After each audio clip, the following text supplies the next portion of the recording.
All right, let's get right into it. Today, we're going to talk about a condition that, for many, hits a lot earlier than they'd ever expect: early onset Alzheimer's.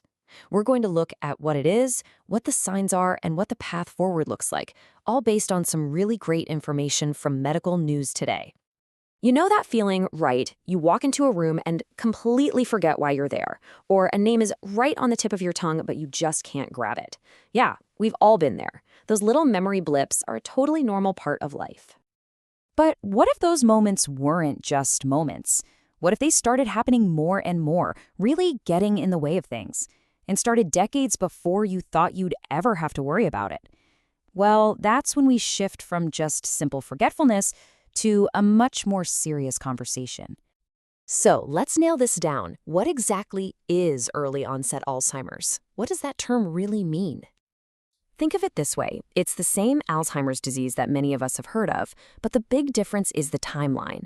It shows up much, much sooner, usually when someone's in their 30s, 40s, or 50s. And that word, progressive, is key. It means the symptoms don't just appear and stay the same, they gradually worsen over time. Now, it's really important to put this into perspective. Early onset is actually pretty rare. Experts believe it accounts for fewer than 10% of all Alzheimer's cases. Okay, so what does this actually look like in day-to-day life? Let's dive into the 10 key symptoms our source material lays out.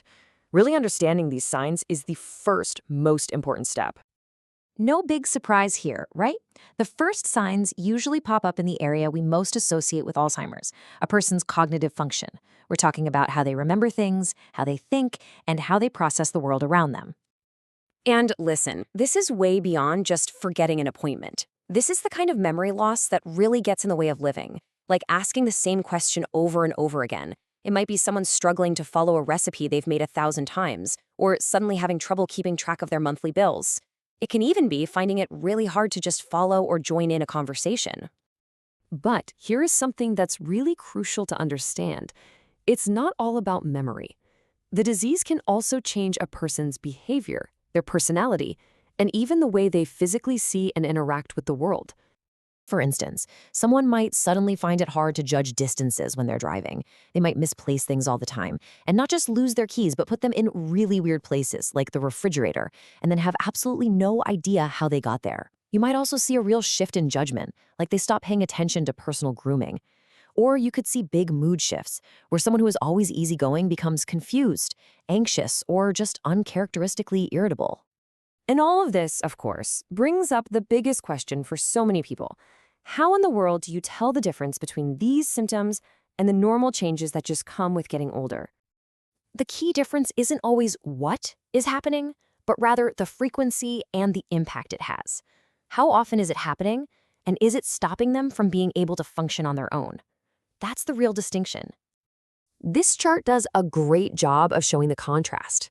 Let's take communication. A typical age-related change is, occasionally searching for the right word. We all do that. But a potential sign of Alzheimer's is having real difficulty holding or following a conversation at all. Or look at decision-making. As we age, maybe we make a bad decision once in a while.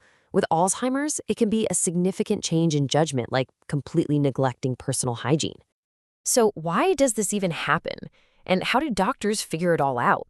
That brings us to the causes and the whole diagnostic process. From what the source material tells us, the main driver behind early onset Alzheimer's is believed to be genetics.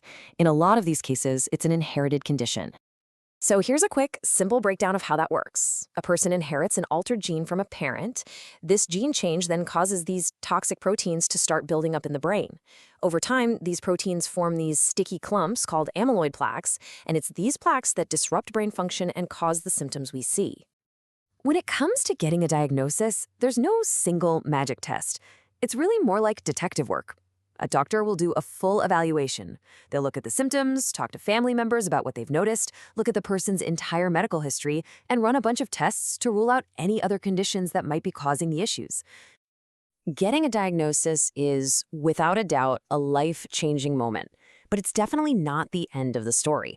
So let's talk about what comes next: managing the condition and the support systems that are so incredibly vital. This quote from the source really says it all. It sets a realistic but also a hopeful tone. While there isn't a cure right now, that does not mean nothing can be done.